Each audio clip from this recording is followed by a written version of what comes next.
আমাদের এই ভিডিও সিরিজে আমরা নানান ধরনের খবর অথচ যেগুলি সমাজের পক্ষে মানুষের পক্ষে অত্যন্ত গুরুত্বপূর্ণ তার উপরে ব্যাখ্যা বিশ্লেষণ এবং প্রতিবেদন রূপে সবার সামনে উপস্থিত করি। আর সম্প্রতি একটি সর্বভারতীয় পত্রিকা বিভিন্ন অঞ্চল থেকে প্রকাশিত হয় এমন একটি পত্রিকা, তার একটি রিপোর্ট আমাদের দৃষ্টি আকর্ষণ করেছে। আমরা সেই পত্রিকা থেকে শিরোনামটি পড়ছি, no one clears Odisha district জাজ টেস্ট। অর্থাৎ ওড়িশার ডিস্ট্রিক্ট জাজদের জন্য যে পরীক্ষা হয়েছে কেউই সেই পরীক্ষা পাশ করতে পারেনি। স্বভাবতই কৌতূহল হলো যে এমন একটা কি বিষয় যেখানে একজন লোকও পাশ করতে পারেনি। তাই আমরা একটু গভীরে যাওয়ার চেষ্টা করলাম। দেখলাম যে ডিস্ট্রিক্ট জাজের জন্য 45টি পোস্ট তার রিক্রুটমেন্ট হবে। সেই রিক্রুটমেন্টের জন্য অ্যাপ্লিকেশন আহ্বান করা হয়েছে লিমিটেড কম্পিটিটিভ এক্সামে। অর্থাৎ যে এক্সাম পরীক্ষা হবে সেটা সীমিত বিষয়ের উপরে। সেখানে অ্যাডভোকেট ক্যাটেগরি থেকে রাখা হয়েছে 31টি পোস্ট এবং 14টি পোস্ট রাখা হয়েছে জুডিশিয়াল অফিসারদের। অর্থাৎ যে অ্যাডভোকেটরা 7 বছর প্র্যাকটিস করছেন তারাও এই পরীক্ষায় বসতে পারবে, তাদের জন্য পদের সংখ্যা 31, এবং যারা জুডিশিয়ারিতে নিম্নতর পদে যারা রয়েছেন তারাও এই পরীক্ষায় বসতে পারবে, তাদের জন্য পদের সংখ্যা 14টি। এই পরীক্ষায় যারা অ্যাডভোকেট ক্যাটেগরি থেকে আসবেন তাদের জন্য 3টি পেপার রাখা হয়। পেপার 1-এ রয়েছে code of civil procedure, personal law, transfer of properties act, specific relief act, limitation act, law of contract, Orissa land reforms act, Orissa estate abolition act, এই নানান ধরনের আইন নিয়ে প্রথম পেপার। এবং দ্বিতীয় পেপারে রয়েছে ওই একইভাবে কোড অফ ক্রিমিনাল প্রসিডিউর এবং তার এখনকার সংস্করণ ভারতীয় নাগরিক সুরক্ষা সংহিতা, ইন্ডিয়ান পেনাল কোড, দেন ভারতীয় ন্যায় সংহিতা, ইন্ডিয়ান এভিডেন্স অ্যাক্ট, এখনকার ভার্সন ভারতীয় সাক্ষ্য অধিনিয়ম, narcotic drugs act, food safety act, prevention of corruption act, ECSC act, environment protection act ইত্যাদি ইত্যাদি। এবং তৃতীয় একটি পেপার যা রাখা হয়েছে অ্যাডভোকেট ক্যাটেগরির জন্য তা হলো জেনারেল ইংলিশ। সেই ইংলিশের জন্য ট্রান্সলেশন উড়িয়া থেকে ইংরেজি, ইংরেজি থেকে উড়িয়া, একটা 150 শব্দের একটা শর্ট এসে, একটা প্রেসি রাইটিং এই ধরনের, এবং একটা প্যাসেজ যেখানে বলা হচ্ছে ম্যাক্সিমাম 500 ওয়ার্ডস উইথ 5 কোশ্চেন্স। তাহলে এই বিষয় নিয়ে পরীক্ষাটি। এরপরে পরীক্ষার জন্য যারা অ্যাপ্লিকেশন করলেন তাদের মধ্য থেকে অ্যাপ্লিকেশন বাছাবাছি হলো। বেশে অ্যাডভোকেট ক্যাটেগরিতে পাওয়া গেল 283 এলিজিবল ক্যান্ডিডেট, এবং পরীক্ষার সময় তাদের মধ্য থেকে 180 জন পরীক্ষায় বসলেন। কিন্তু ঘটনাটি হলো যে মাত্র 10 জন ক্যান্ডিডেট তারা 30-এর উপর নম্বর পেয়েছেন পেপার 1-এ, 9 জন পেয়েছেন 30-এর উপরে দ্বিতীয় পেপারে, এবং 48 জন তারা ইংলিশ পেপারে 30-এর উপরে নম্বর পেয়েছেন। অর্থাৎ ইংরেজিতে তুলনামূলকভাবে ভালো করেছেন, কিন্তু যেটা তাদের পেশার সাথে সরাসরি যুক্ত যে আইন সংক্রান্ত যে 2টি পেপার, সেখানে 30% উপরে নম্বর পেয়েছেন এক পেপারে 10 জন এবং এক পেপারে 9 জন।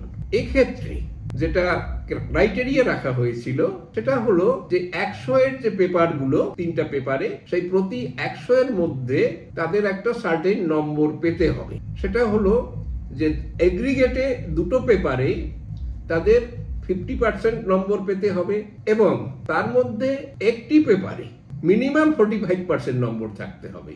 অর্থাৎ একটায় 45% থাকলে একটায় 55, আর অন্য পেপারে 55% হলেও সে কোয়ালিফাই করবে, কারণ তার এগ্রিগেট সেখানে 50% হয়ে যাচ্ছে।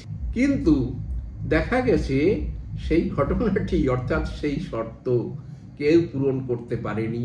এবং আবার মজার ঘটনা হলো যে যারা জুডিশিয়াল অফিসার ক্যাটেগরি থেকে এসেছিলেন ওই 14টি পোস্ট ফিল আপ করার জন্য, যাদের 5 বছরের এক্সপিরিয়েন্সের কথা বলা হচ্ছে, তাদের মধ্যে থেকে 83 ক্যান্ডিডেটস পরীক্ষায় বসেছিলেন।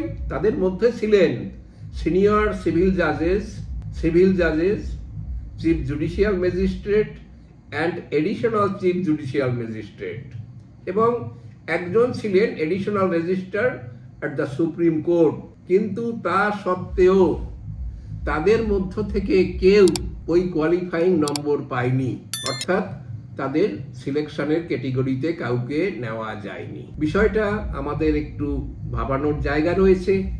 কোথায়? আমরা সেটাও এখানে একটু উল্লেখ করি। তা হলো হাইকোর্ট এবং সুপ্রিম কোর্টের জাজ রিক্রুটমেন্টের যে প্রসেস রয়েছে, সেক্ষেত্রে আমাদের সাংবিধানিক যে কন্ডিশন, সেই কন্ডিশন হচ্ছেন একজন অ্যাডভোকেট তিনি যদি 10 বছর হাইকোর্টে প্র্যাকটিস করেন অথবা 10 বছর জুডিশিয়াল অফিসার হিসাবে কাজ করেন, তাহলে তারাই হাইকোর্ট জাজ হওয়ার কোয়ালিফাই করবে, যদি তারা ভারতীয় নাগরিক হন বা অন্য অন্য কন্ডিশন তাদের ফুলফিল করতে পারেন। কিন্তু তাদের যে বেসিক কন্ডিশন সেটা হচ্ছে অ্যাডভোকেট ফর 10 ইয়ার্স অথবা জুডিশিয়াল অফিসার হিসাবে 10 বছর কাজ করার অভিজ্ঞতা, এবং বাকিটা তাদের পারফরমেন্স ইত্যাদি বিভিন্ন দিক নিয়ে কলেজিয়াম সিস্টেম যেটা রয়েছে, সেই কলেজিয়াম সিস্টেম তাদেরকে সিলেক্ট করেন এবং সেখান থেকে কেন্দ্রীয় সরকার অ্যাপ্রুভ করলে তাদের অ্যাপয়েন্টমেন্ট। কিন্তু এখানে তাদের দক্ষতা এবং কোয়ালিটি পরীক্ষা করার মতো কোনো পদ্ধতি কিন্তু নাই। কথা হলো যে আমরা যদি লিমিটেড এরিয়ার মধ্যে বিষয়টাকে দেখতে চেষ্টা করি, অর্থাৎ একটি পার্টিকুলার হাইকোর্টের অধীনে ডিস্ট্রিক্ট জাজ পর্যায়ের অফিসার নিয়োগের জন্য রিক্রুটমেন্ট প্রসেসে একজন লোকও কোয়ালিফাই করেননি, যাদের মধ্যে জুডিশিয়াল অফিসারও ছিলেন এবং অ্যাডভোকেটও ছিলেন।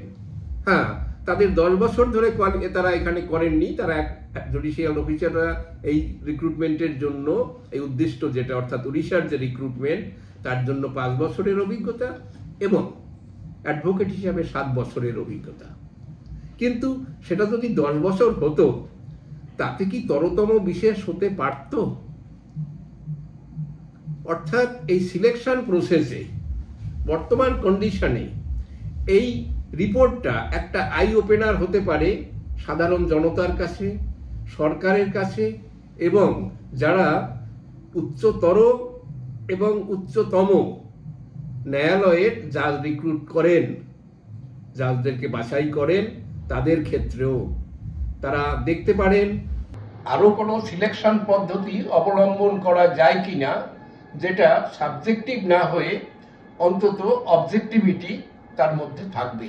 অর্থাৎ সংবিধানে যে কন্ডিশন বলা আছে সেই কন্ডিশনে বলা নেই কিভাবে তাদের সিলেক্ট করা হবে, সেটা একটা রীতিনীতি, সেই হিসাবে দীর্ঘদিন ধরে যেটা প্র্যাকটিস চলে এসেছে সেইভাবে করা হচ্ছে। কিন্তু বর্তমান পরিস্থিতিতে এই রিপোর্টটির দৃষ্টিকোণে তাদের সিলেকশনের জন্য আরো কোনো ব্যবস্থা করতে হবে কিনা, অ্যাটলিস্ট হাইকোর্টের জাজদের ক্ষেত্রে। কারণ হাইকোর্টের জাজ থেকেই অধিকাংশ ক্ষেত্রে সুপ্রিম কোর্টের জাজরা উন্নীত হন। সেই জন্য আমরা সমস্ত সংশ্লিষ্ট কর্তৃপক্ষের দৃষ্টি আকর্ষণ করছি।